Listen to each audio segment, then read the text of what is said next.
But man, I don't want to feel like a joke, a funeral this, you know. And in a party, me there look over fence and try to thief go in, you know. A funeral this, you know. You there can feel the whole Portland and Indeed alive, watch out. How with the bomb buckle? You're going to sit like run to Cabana, watch it. Cabana there, so people and them food all at 10, white table. That swag that. On the spot news media, we got the latest news. We don't care about the views, we just representing right. Put local news internationally every night. On the spot, wave that Jamaican flag from left to right. Let's get it right, y'all know the type. We ain't dealing with the hype. We make it take flight. Yeah man, my viewers and subscribers, what go on? A blessed and wonderful Tuesday morning to each and every person out there tuning into On The Spot News Media. Now my peeps, I don't know how we do it over on this side each and every morning. We have to give thanks and praise to the Most High Creator for the preservation of life, because life is indeed the greatest. So in the morning, my peeps, I have a few stories to share with you, the regular members of Chan Public and also members of the diaspora. So please like the video, share the video, watch the entire vlog so you can get a full understanding and a better appreciation of everything we are going in Jamaica. So watch your snow, my peeps. In the morning, we're going to kick it off with some international stories coming out of the Caribbean island of Bahamas, where it is said that a 53-year-old Jamaican man has found himself behind bars. For touch up him own stepdaughter, boy, me I tell you, that rough. Now at 53, him should have look for come from prison, and I know him choose fair go. The thing not look good. So when questioned by the court, the stepchild broke down in tears to say that she is rather saddened that she's now in court to testify against her own stepfather because he's the only father that she has ever known. She told the court that the first time him touched her on her private part, she was in her parents' bedroom when he made the advances. And the second time he touched her was when she was coming out of the bathroom, going into her room. She also stated to the court that it is not her wish to do this, but she was feeling rather uncomfortable and reported the matter to her mother, sister, and cousin. Now, the court also heard that when the mother confronted the 53-year-old Jamaican man, he stated that he was only playing with the child and he did not touch her on her private parts, and if he did, it was by an accident. But what is rather shocking and disturbing, my peeps, is a lawyer told the court that the 15-year-old, the teen, dressed provocatively, tempting the man to touch. The judge rightfully stated to his lawyer that even if that's the case and she dressed provocatively, at her age, she cannot give any form of consent for any form of advances. So he would most definitely still be in the wrong, which I totally support. So he got a 2 years prison sentence, but his lawyer is stating that they will be appealing the sentence to see if they could get it reduced. Boy, may I tell you, it's rough, but anyway, back to local style. So the first thing that we're going to talk about, my peeps, is surrounding the video clipping that I played just before the On The Spot News Media intro, where the person in the video is stating that, yo, this is not a dance, this is actually a funeral setting. The person stated that the general feed the whole of Portland and him not even alive. Well, the general in question that the person was making mention of is Samuel Dixon, otherwise known as Fratty. So for those who may have forgotten, Samuel Fratty Dixon was taken out in a hail of bullets on a Monday evening in Tower Isle near his home in St. Mary. He was a noted and reputed drug kingpin, a drugs lord. So all of them money there, we wanna see her spend after funeral. And people are salute him as the real general. Drugs money. I covered a vlog surrounding his type of dealings and what may have caused his life in recent vlogs. Now to see these comments coming out, I just marvel more time with my people them because we just so short-sighted and not seeing the bigger picture. So while he may have done a lot of good in his life by donating to schools, helping out people picking for go to school, he did quite a few good, quote unquote good, as what some people would have it. But for him to do that good, he destroyed a lot of lives with the drug runnings in and out of our country. And the people also are to remember that anywhere drugs there, guns have to dead too, because the drugs must be protected with the guns. So many lives have been destroyed indirectly by him. So don't be too gullible with the cherry tricks. Why, may I tell you, my peeps, wake up. Yeah, man. So them put on a big halabaloo. I got show on 2 more video clips of the whole heap of food that them a give away to the gullible people them who just see him in a just one light. Which mean I blame some of because some of definitely don't know because some is too young for even understand the intricacies of certain things. But the older ones definitely know where Fratia come from. The younger ones may just come see my own gas station and supermarket and I say the general that, so them probably truly don't know where the money was coming from. But them display white birds flick out and all kind of things. You don't know them give him a proper send off. Spend back some of the millions we him earn off of the said poor people them with them drugs running. So anyway, watch and see where I go on. We are good on the line. We are good on the line. Just look on it. People, we not talk about, we don't call them a fish, they're not a shark. We are. Watch her. Down the line we are going now. Down the line. Oxtail. Down the line we are going. Come now, lift it up. Lift it up, Bobby's Cafe now. Lift it up now. No, I'm listening on. Come now. Down the line we are going, father. Down the line. Remember the band, so we feed them thing, you know. Come now. Come, elder. People, see it there. We don't know what they mean about eating there. Chicken. People see the Father Frati funeral. No, Maxwell and there on the ground. A special guest. See the Bobby. See the curry goat. Jesus Christ, man. People, come here. Watch ya. More chicken. Father Frati. My general, rest in peace, Father. People, rice and peas. Congo rice. Go there. So me know right now them a go say a bad mind on the spot news media bad mind because when time you dead nobody now go send up the white dove to the heavens. Boy, I be I tell you about it is what it is. Still it is what it is. But me just want the Jamaican people them to know say yo, stop fall for the bag of cherry tricks and start see things for exactly what it is. Yeah, man. Now, the next thing that we're going to talk about, you know, my peeps, we're going to hear from the Commissioner of Police, that's Dr. Kevin Blake, as he was on the Nationwide News Network conducting an interview with 2 of Nationwide's reporters. Some really interesting stuff that I think that the general public needs to hear. So I'll be playing all of that for you before we get into the rest of the vlog. Now listen. We have a lot more police on the street. We have increased our fleet significantly over the last couple of years.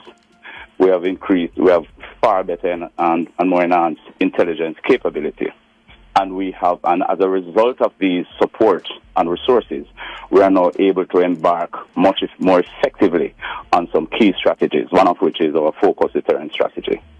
And what that is, many times people say, well, do not tell people your strategy and stuff. The fine-tuned tactics, of course, definitely those remain ours. But this overall broad strategy is for public knowledge. And it is where we prioritize our resources around the highest risk targets. And what do I mean? And so when you have a year with several murders and a capacity to investigate and successfully investigate and clear 60% of those murders, that number represents a number over 600 such cases that have been successfully investigated, and some in instances put before the courts in some instances. That is an achievement that not many police force anywhere this side of the world can boast in any 1 year. What it means, therefore, is that increasing that capacity, we have to now think whether or not we're going to increase that capacity or we're going to bring the numbers down where it meets our capacity. And how do we do that? The first thing to do is to look at those high-risk individuals. Those individuals who have killed 10 and 15 persons last year are the most high-risk individuals and the most likely ones who are going to kill 10 and 15 this year. Mm-hmm. And so our focus is around these individuals in order to deter. And so hence the term focus deterrence. What do we mean by focusing around these individuals? Pull all stump, everything that we have in terms of investigation. When someone commits 5 or 6 murders, there's always some investigative opportunity in 1 or 2 of those murders, enough to put these individuals away. And so we pull all resources that we have around these individuals, not necessarily just the incident themselves, but the individuals themselves. And so these individuals are not given the space to continue to plan, to create mayhem, and to continue to murder our citizens. People can buy a camera to shoot an event, to record a podcast, to cover a large crowd. So you can go on eBay, any of these sites, and you can get the cameras that the police need. Isn't this a myth?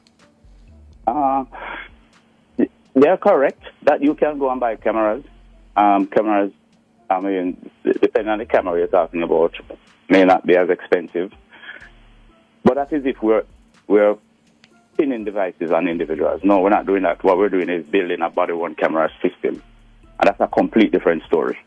Complete different story. I hear people mention that, well, we see security companies quickly implement body-worn cameras. Yeah, a security company with 50 security guards. If we had 50 police, we would have had body-worn. We wouldn't be having this discussion today. Right? I have 8,000 operational, close to 14,000 sworn officers, where 8,000 of them are operational.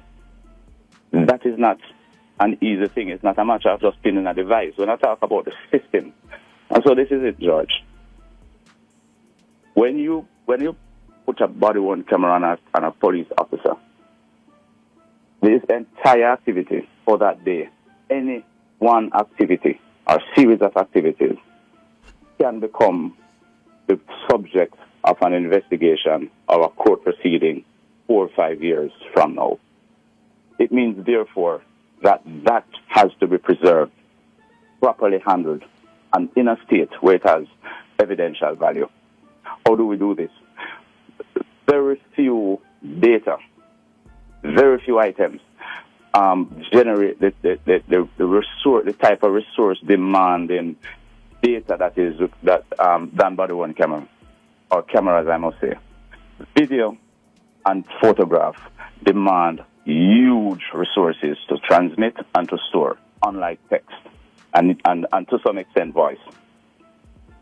When you have an organization with 8,000 operational persons using body-worn cameras, we have to ensure that those footages are kept, first of all, are streamed from the body-worn cameras, and so you require huge network bandwidth for that right across the country, and so that has to be has to be done. So we're talking about infrastructure. These are the things I'm talking about.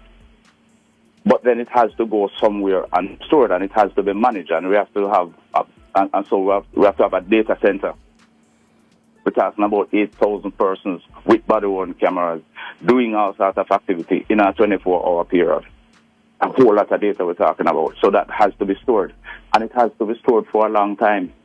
Onto their helmets or perhaps their uniform. Dr. Blake wanted to ask you, so for this storage that is needed for the body-worn cameras and the bandwidth and all of that you were explaining, are we anywhere down the line in terms of that build-out? We have completed all of that, The only reason for the explanation, and I'm glad you asked the question, because I've heard persons saying things that show that my communication may have been misunderstood. I'm not saying that we need to get these things done. That is in response to criticism that we have not yet deployed body-worn camera, and it is as easy as buying some cameras and pinning on individuals, even some so-called experts are here.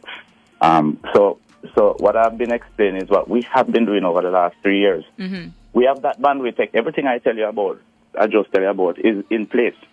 There's no need, there's no requirement for storage at this point in order to accommodate body-worn cameras.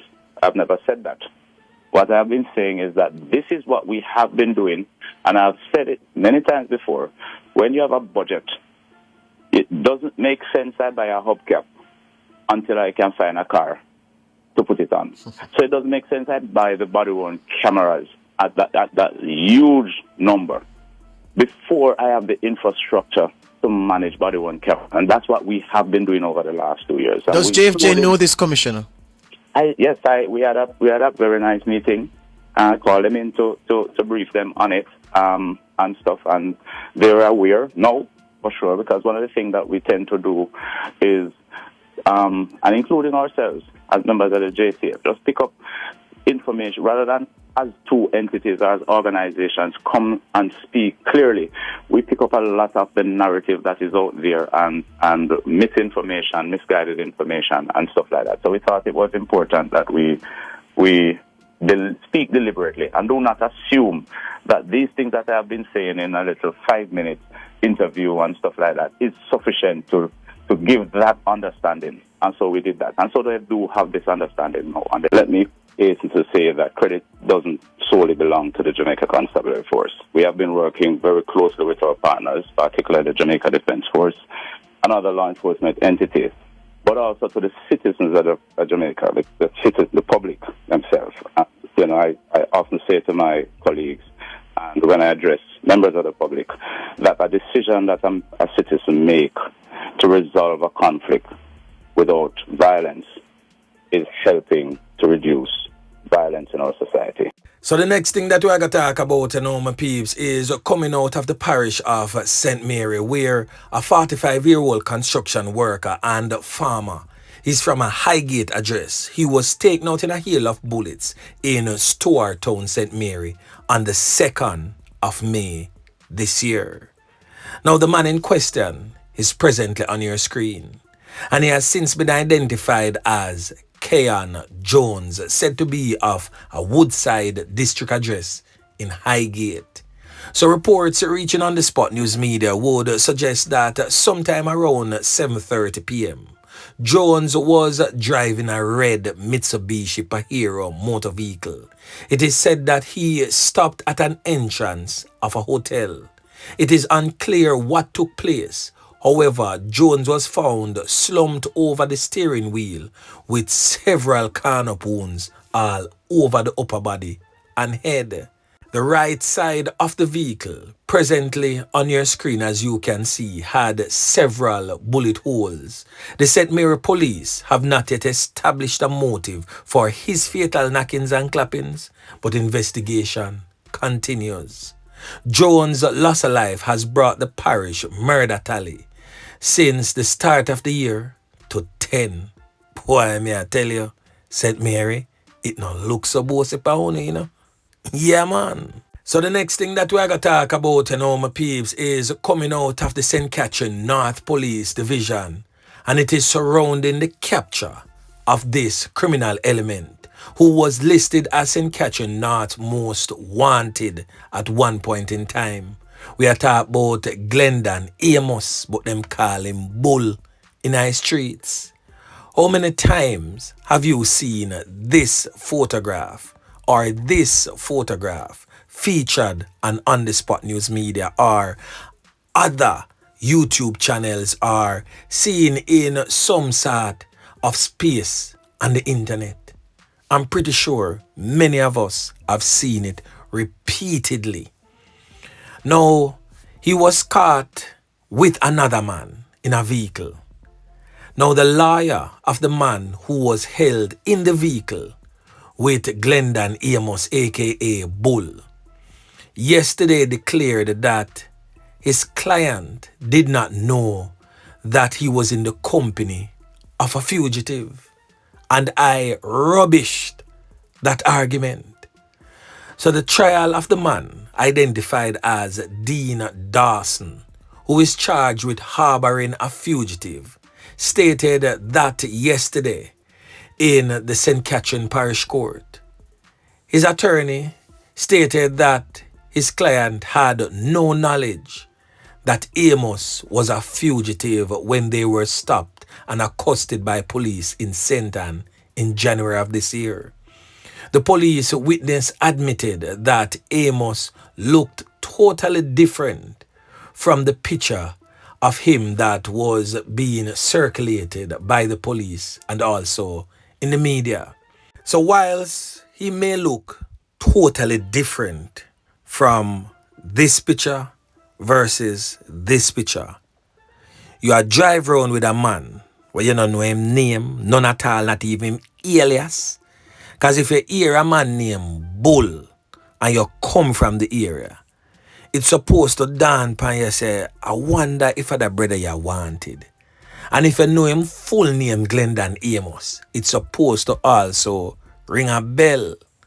But I guess that the lawyer just do what the lawyer get paid for do. But I do believe that the man who was seen in the company of Glendon Amos when he was caught definitely know who he was. Yeah, man. So the last thing that we're going to talk about, my peeps, is coming out of the troubled, war-torn, crime-riddled St. James Police Division, where the St. James Police have listed 13 gangs, which they will be prioritizing under the second phase of Operation Storm, dubbed Operation Storm 2.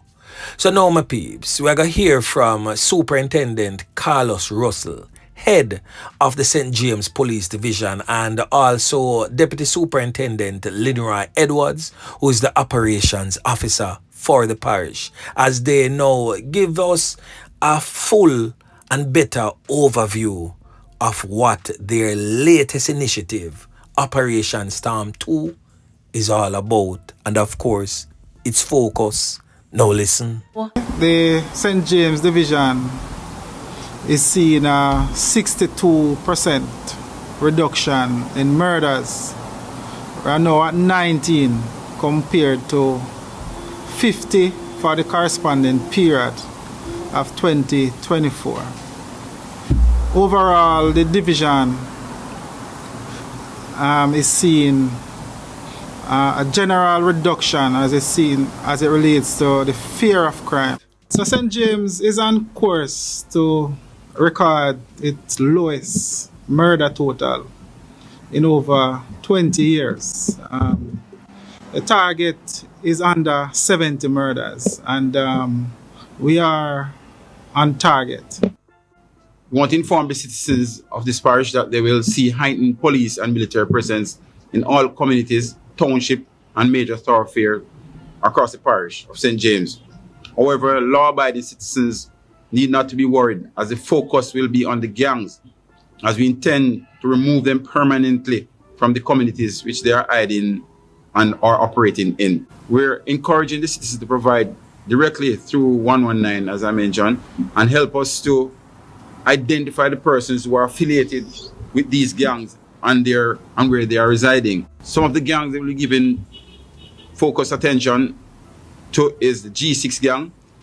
They operate in Salt Spring, Rose Heights, 641 Gang, Salt Spring Rose Heights, Bloods Gang, Flower Hill, YSF, Bird Hill, KDF, Mount Salem, Downtown Sparta and Young Sparta Generation, Flankers, Rebel Gang from the Flankers community, Libyan Gang, Flankers, YAK, Norwood, HDF, Norwood, One Don Gang, Mount Carey, Shmoney, Maroontown, and Bad 13 from Springmount. We are just asking the citizens of St. James just to continue to support the police as we continue our assault on gangs and general violence in the parish of St. James. We will not allow criminals to go around shooting people like birds anywhere and anytime.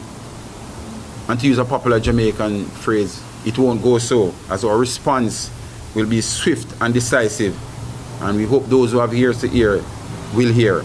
So we are warning the gang not to challenge or resist the police when we come, as we have a lawful responsibility to first defend and protect ourselves and the decent law-abiding citizens of this parish. Because if we cannot protect and defend ourselves, how are we going to protect and defend them? We are appealing to all gang members and their supporters from the respective gangs to do the right thing and surrender yourselves and the guns in your possession to us and to prevent us from coming for you, because we will be using every lawful tool that we have at our disposal. Top 6 wanted persons in the parish. Number 1, and he's our most wanted right now, Tevin Lawson, and he's known as Brokan. He's from the Mount Salem space. He's wanted for murder and wounding with intent. Second on the list, we have Ome Romain Largy. He's called Not Nice. He's from Top Hill, Mount Carey, St. James. He's wanted for murder. Third on the list is Shane Morgan. He's known as OK. He's also wanted for murder. And he's from Upper King Street, Montego Bay, St. James. We have Stefano Johnson, otherwise called Steph or Beggidan. He's from Pitford, Granville. He's wanted for shooting with intent.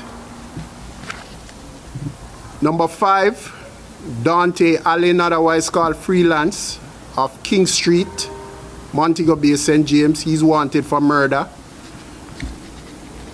We have Stenet Morris from Barretown. He's also wanted for murder. So there you have it, my peeps. So until next time, on the Spot News Media, tuning out. Yeah, man. So anyway, remember to like, share, subscribe to the channel. Stay tuned to On The Spot News Media as I continue to bring you fresh news and updates in subsequent newscast. On The Spot News Media. Yeah, man.